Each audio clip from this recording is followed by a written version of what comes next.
નમસ્કાર વાલી મિત્રો અને વિદ્યાર્થી મિત્રો, ધોરણ 5 જવાહર નવોદય પ્રવેશ પરીક્ષા આપણે જ્યારે અભ્યાસ કરી રહ્યા છીએ ત્યારે પ્રવેશ પરીક્ષાની અંદર પ્રકરણ નંબર 3 આપણને પૂછાય છે.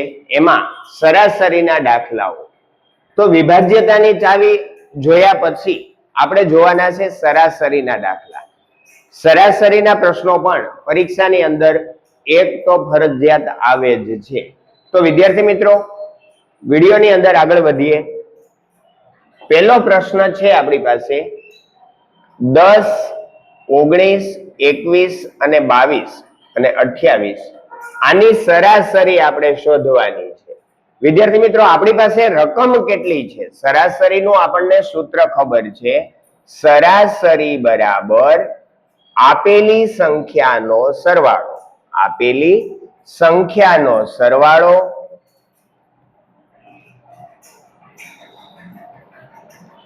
છેદમાં કુલ સંખ્યા.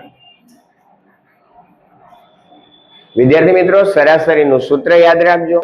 સરાસરી શોધવા માટે આપણે શું કરવાનું કે જેટલી સંખ્યા આપેલી છે એનો સરવાળો કરી દેવાનો અને એને કુલ કેટલી સંખ્યાઓ આપી છે એના વડે ભાગાકાર કરી દેવાનો છે. તો આપણને સરાસરી મળે છે. આપણી પાસે 10, 19, 21, 22 અને 28 પાંચ સંખ્યાઓ છે. 1, 2, 3, 4 અને 5. તો ભાગાકારમાં આપણે લેવા પડશે 5.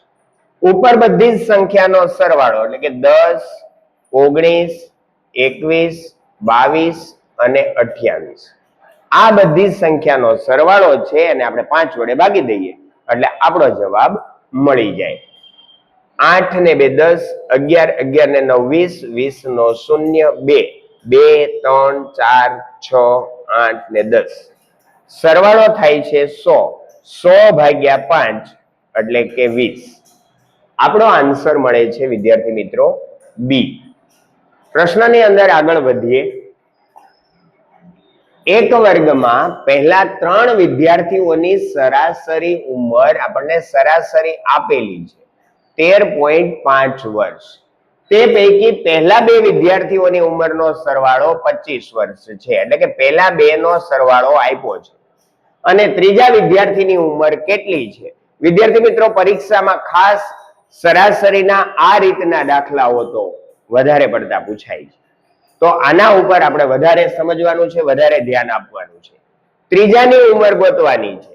તો પહેલા આપણે યાદ રાખવાનું છે કે સરાસરીનું સૂત્ર શું હતું? તો કે સરાસરી બરાબર આપેલી સંખ્યાનો સરવાળો ભાગ્યા કુલ સંખ્યા. તો વિદ્યાર્થી મિત્રો, આપણી પાસે અહીંયા 3 વિદ્યાર્થી આપ્યા છે. એટલે વિદ્યાર્થી કેટલા આપ્યા છે? 3. એટલે છેદમાં સંખ્યા કેટલી આપણી પાસે? 3. હવે અહીંયા આપેલી સંખ્યાનો સરવાળો. હવે 3 એ 3 નો સરવાળો નથી આપ્યો, પણ આપણને આપવામાં આવી છે સરાસરી. તો સરાસરીને આપણે લખી દઈએ કે 13.5 વર્ષ એની સરાસરી છે.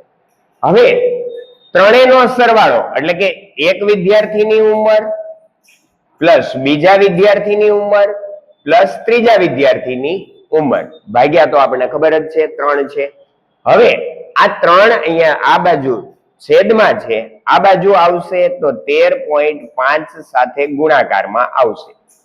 એક સંખ્યા ને બીજી સંખ્યા મતલબ એક વિદ્યાર્થી ને બીજો વિદ્યાર્થી, આ બેનો સરવાળો કેટલો આપ્યો છે? આપણને 25. તો આપણને આ બેનો સરવાળો અહીંયા આપી દેવામાં આવ્યો છે. તો ત્રીજાની ઉંમર આપણે ગોતવાની છે. હવે આ બેના ગુણાકારમાંથી 25 બાદ કરી દઈએ એટલે આપણને મળી જાય ત્રીજા વિદ્યાર્થીની ઉંમર. 3 પંચા 15 ના 5 વધી 1, 3 તેરી 9 ને 1 10 વધી 1, 3 એકા 3 અને 1 4. 40.5 થયો. 25 ને આ બાજુ લાવીએ તો બરાબરની પેલી બાજુમાં પ્લસમાં હતા, આ બાજુ આવશે બરાબરની એટલે માઇનસ થશે. તો આપણે આની બાદબાકી કરી દઈએ તો આપણને મળી જાય આ વિદ્યાર્થીઓ છે, ત્રીજો વિદ્યાર્થી છે એની ઉંમર 0.5 છે. જો બાદબાકીમાં ખાસ ધ્યાન આપજો વિદ્યાર્થીઓ. ઘણા વિદ્યાર્થી શું કરે, પોઈન્ટ ને ગણતા નથી અને બાદબાકીમાં 25 છે તો 25.0 કરવાના છે બાદબાકી. ઘણા વિદ્યાર્થીઓ 25 ને અહીંયા મૂકી દે નાના બાળકો ભૂલ તો થવાની, પણ ધ્યાન રાખજો કે પોઈન્ટ છે એટલે છેલ્લે જવા દેવાના. 5 ના 5 રહેશે. અહીંયા 10 લીધા, અહીંયા 3 વધ્યા. 10 માંથી 5 એટલે 5 વધશે, 3 માંથી 2 એટલે 1 વધશે. તો આપણને જવાબ થશે 15.5. 15.5 બરાબર ત્રીજા વિદ્યાર્થીની ઉંમર થાય. તો ત્રીજા વિદ્યાર્થીની ઉંમર આપણી પાસે મળી છે 15.5 વર્ષ. એટલે ઓપ્શન એ આપણો જવાબ થશે. તો વિદ્યાર્થી મિત્રો ધ્યાન આપશો. ખાસ સમજવાનું એ છે કે પોઈન્ટ વાળી બાદબાકી અને પોઈન્ટ વાળા સરવાળા જ્યારે તમે કરો છો ત્યારે આપણે થોડું વધારે ધ્યાન આપવાનું છે. ચોથો પ્રશ્ન છે આપણી પાસે કે 3 સંખ્યાઓની સરાસરી 12 છે. સંખ્યા કેટલી આપી? 3. સરાસરી કેટલી આપી? તો 12. બે સંખ્યાઓ આપી છે આપણને. એક આપી છે 13 અને એક આપી છે 15. તો ત્રીજી સંખ્યા શોધવાની છે. તો વિદ્યાર્થી મિત્રો આપણે સરાસરી આપી છે તો પહેલા લખી દઈએ કે સરાસરી 12. 3 સંખ્યા, તો 3 સંખ્યા એટલે છેદમાં લખી દેવાની કુલ સંખ્યામાં 3 અને ઉપર ત્રણેયનો સરવાળો એટલે કે એક સંખ્યા પ્લસ બીજી સંખ્યા પ્લસ ત્રીજી સંખ્યા. હવે ત્રીજી સંખ્યા છે એ તો આપણે ગોતવાની છે. આ 12 સાથે 3 ગુણાકારમાં આવી જશે. 1, 2 અને 3. તો પેલા એક સંખ્યા છે 13 છે, બીજી સંખ્યા છે 15 છે, ત્રીજી સંખ્યા આપણે ગોતવાની છે. તો હવે 12 ને 3 નો ગુણાકાર કરીએ તો 36 થયા. આ બાજુ પહેલા અને બીજા બે સંખ્યાનો સરવાળો 5 અને 3 8, 1 અને 1 2 પ્લસ ત્રીજી સંખ્યા 28 છે બરાબરની પેલી બાજુ છે ધન સંખ્યામાં, આ બાજુ આવશે તો બાદબાકીમાં જશે. તો આપણી પાસે 36 માઇનસ 28 બરાબર મળે છે ત્રીજી સંખ્યા. હવે 36 માંથી 28 જશે તો 8 બરાબર ત્રીજી સંખ્યા. તો આપણો આન્સર વિદ્યાર્થી મળી જશે આપણને 8. બી આપણો ફાઇનલ જવાબ મળે છે.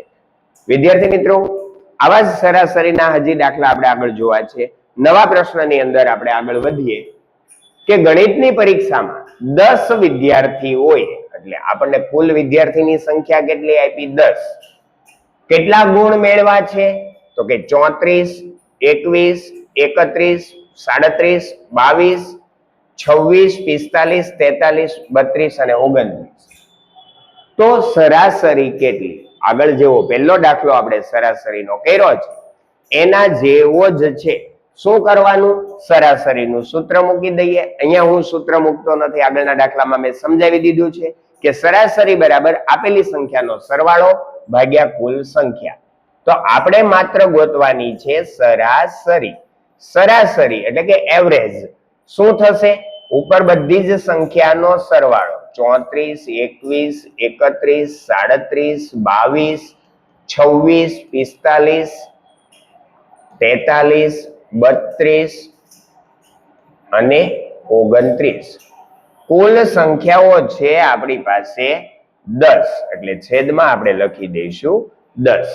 ઉપરનાનો સરવાળો કરીએ તો 4 અને 1 5, 5 અને 1 6, 6 ને 7 13, 13 ને 2 15, 15 ને 6 21, 21 ને 5 26, 26 ને 3 29, 30 31, 31 ને 9 40, 40 નો 0 વધી 4, 4 ને 3 7, 7 ને 2 9, 9 ને 3 12, 12 ને 3 15, 15 ને 2 17, 17 ને 2 19, 19 ને 4 23, 27, 30 ને 32.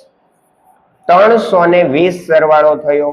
છેદમાં આપણી પાસે છે 10 ભાગાકારમાં, અને ભાગાકારમાં 10 છે એટલે આપણા માટે એકદમ ઈઝી થઈ જાય છે કે માત્ર શૂન્ય ઉડાવી દો. એક છેદમાં હોય ન હોય કાંઈ ફેર પડતો નથી. તો આપણો જવાબ મળે આપણને 32. વિદ્યાર્થી મિત્રો એ આપણો ફાઇનલ આન્સર થશે. વિદ્યાર્થી મિત્રો આગળ વધીએ આપણે. એક સાયકલ સવારે, મોસ્ટ આઈએમપી પ્રશ્ન છે, જરા ધ્યાન આપજો. સવારે 5 કલાકમાં 50 કિમી અંતર કાપે છે. એક સાયકલ સવારે શું કરે છે? 5 કલાકમાં, કલાક કેટલી છે? 5. અંતર કેટલું કાપ્યું કુલ? તો કે 50 કિમી. તો તેની સરેરાશ ઝડપ કેટલી? સરેરાશ ઝડપ એટલે આપણે ગોતવાની છે સરાસરી. સરાસરી બરાબર. સરાસરી એટલે આમાં આપણને અંતર આપ્યું છે. કેટલું અંતર કાપ્યું છે? કુલ સરવાળો જ આપી દીધેલો છે અહીંયા 50 કિમી. બરાબર, 50 કિમી અંતર કાપ્યું. એના માટે લાગતો સમય પણ આપણને આપી દીધો છે. કેટલો? તો કે 5 કલાક. 5 ગુણ્યા 10 એટલે 50. અહીંયા સમય હતો કલાકમાં, અંતર હતું કિલોમીટરમાં. તો 5 ગુણ્યા 10 એટલે 10 કિમી પ્રતિ કલાક. પ્રતિ કલાક એટલે કે કેવું? દર કલાકે. 10 કિલોમીટર દર કલાકે એટલે 10 10 10 5 વાર કરે એટલે કેટલું અંતર થયું? 50 કિલોમીટરનું. અને કેટલી ઝડપ હતી એની? તો આપણને ખબર પડી ગઈ 10 કિમી દર કલાક. દર કલાકે 10 કિમી અંતર કાપતા હતા આ સાયકલ સવાર ભાઈ. નવા પ્રશ્નમાં આપણે આગળ વધીએ કે 3 સંખ્યાઓની સરાસરી 8 છે. સરાસરી આપી છે 8, સંખ્યા આપી છે 3, બે સંખ્યાઓ આપી છે, એક 5 અને એક 12. તો ત્રીજી સંખ્યા ગોતો. તો ત્રીજી સંખ્યા ગોતવા માટે આપણી પાસે ઈઝી થઈ ગયું. સરાસરી કેટલી છે? તો કે 8. બે સંખ્યાઓ કઈ છે? તો કે 5 અને 12. આપણે ગોતવાનું શું? ત્રીજી સંખ્યા. કુલ કેટલી સંખ્યાઓ? તો આપણને કઈ જ દીધેલી છે? 3. એટલે ભાગાકારમાં લખી દઈએ 3. આ 8 છે એની સાથે 3 ગુણાકારમાં આવશે, બરાબર થશે 5 વત્તા 12 એટલે કે 17 પ્લસ ત્રીજી સંખ્યા. 8 તેરી થાય 24, 17 બરાબરની પેલી બાજુથી આ બાજુ આવશે એટલે -17 બરાબર ત્રીજી સંખ્યા. તો 24 માંથી 17 બાદ કરશું તો આપણને જવાબ મળશે 7 બરાબર ત્રીજી સંખ્યા. એટલે આપણો આન્સર મળે છે બી. વિદ્યાર્થી મિત્રો ધ્યાનથી સમજજો. સરાસરી આપી દીધી છે, 3 સંખ્યા આપી છે એટલે ભાગાકારમાં 3, બે સંખ્યાઓ આપી છે 5 અને 12, ત્રીજી સંખ્યા ગોતવાની છે. તો 8 ગુણ્યા 3 એટલે 24, 17 આ બાજુ આવશે, બાદબાકી કરી દો એટલે સીધો જવાબ મળે છે આપણને 7. નવો પ્રશ્ન આવે છે 3 ગુણીના વજનની. 3 ગુણી વજન એટલે ગુણી આપણને આપી છે 3, બરાબર, છેદમાં આવશે 3. સરાસરી આપી દીધી છે 98.5. તો અહીંયા આપણે ગુણાકારમાં લખી દઈશું 98.5 સરાસરીમાં, 3 અહીંયા ભાગાકારમાં. બે ગુણી છે એનું વજનનો સરવાળો, બે ગુણીના વજનનો સરવાળો આપણને આપ્યો છે 196. તો ત્રીજાનું ગોતો. 1, 2 અને 3. તો 2 નો સરવાળો તો આપી જ દીધો છે તો આપણે 196 લખી દઈએ પ્લસ ત્રીજી ગુણીનું વજન. હવે આ 3 છે એની સાથે ગુણાકારમાં લાવી દેવાના છે. એકદમ ઈઝી સ્ટેપ છે. છેદ અહીંયા ગુણાકારમાં આવશે, આ બાજુ 196 પ્લસ ત્રીજી ગુણીનું વજન. તો ગુણાકાર કરી દઈએ. 3 5 સાથે ગુણાય એટલે 15, પોઈન્ટનો પોઈન્ટ વધી પડી 1. 3 અઠ્ઠા 24 અને 1 25 નો 5 વધી પડી 2. 3 નવા 27 ને 2 29 એટલે કે 295.5. અને આ બાજુ છે 196 પ્લસ ત્રીજી સંખ્યા. 196 ને આ બાજુ લાવશું આપણે એટલે 295.5 માઇનસ 196 બરાબર મળશે આપણે ત્રીજી ગુણીનું વજન. તો બાદબાકીમાં ખાસ વિદ્યાર્થીઓ ધ્યાન રાખજો, 295.5 માંથી આપણે 196.0 બાદ કરવાના છે. કેમ કે અહીંયા પોઈન્ટ પછી કાંઈ નથી તો પોઈન્ટ પછી 0 મૂકી દો, જેથી કરીને તમને સરળતા માટે 0.5 લેવાની સમજ પડે. 5 માંથી 6 નહીં જાય, અહીંયા વધ્યા 8, અહીંયા લીધા 10 એટલે 15 થશે. 15 માંથી 6 જશે એટલે 9. 8 માંથી 9 નહીં જશે, અહીંયા વધ્યો 1, અહીંયા લીધા 10 એટલે 18 થયા. 18 માંથી 9 જશે એટલે 9. તો આપણો આન્સર મળે છે વિદ્યાર્થી મિત્રો 99.5 કિલોગ્રામ, જે થશે ત્રીજી ગુણીનું વજન. એટલે ત્રીજી ગુણીનું વજન આપણી પાસે મળે છે 99.5 કિલોગ્રામ. 97 નહીં આવે, 98 નહીં, 96 નહીં, પણ આપણો જવાબ ફાઇનલ મળે છે આપણને ડી. નવા પ્રશ્નમાં આપણે આગળ વધવું છે, પણ આવતા લેક્ચરની અંદર. વિદ્યાર્થી મિત્રો, all in one study digital Jawahar Navodaya પ્રવેશ પરીક્ષાની આપણે તૈયારી કરીએ છીએ. આપણા વિડીયો આપણે નિયમિત રીતે અપલોડ કરતા રહીએ છીએ અને દરેક વિદ્યાર્થી મિત્રો આપણી ચેનલને જોવે પણ છે, વિડીયો પણ જોવે છે, પણ હજુ ઘણા વિદ્યાર્થી મિત્રો છે એને કઈ ડાઉટ હોય તો એ લોકો કોમેન્ટમાં કોઈ મને જવાબ આપતા નથી કે પૂછતા નથી.